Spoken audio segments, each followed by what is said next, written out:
காலையில் ஒரு கவிதை வாசித்தேன், ரொம்ப அழகாக இருந்தது. அதை உங்களுக்காக வாசிக்கிறேன், எப்படி இருக்குன்னு சொல்லுங்கள். மங்கையின் மறுபக்கம். ஏங்காத நாள் இல்லை, ஏக்கம் இன்னும் தீரவில்லை. அக்கம் பக்கம் கேட்குறேன், சுத்தமாக விளங்கவில்லை. அம்மானு அழைக்க எனக்கு ஒரு குழந்தை இல்லை. கைகூடி வரும் நாள் ஏதுன்னு தெரியவில்லை. ஊர் ஏச, உறவினர் ஏச, கடைசியில் உறுதுணையாக இருக்க வேண்டிய என்னவன் ஏச. மலடின்னு பட்டம் கொடுத்தாங்க, மனசு தாங்கலையே.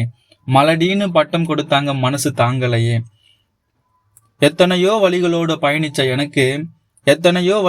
பயணிச்ச எனக்கு இந்த பட்டத்தோட பயணிக்க முடியலையே. மறுபிறவி ஒன்று இருந்துச்சுன்னா மகனாக பிறக்கணும். மலடின்னு பேரு வச்ச மங்கையின் வயிற்றில. புத்தகத்தின் பெயர் நிசப்தத்தின் குரல். எழுதியவர் இயல்பின் இளவரசி.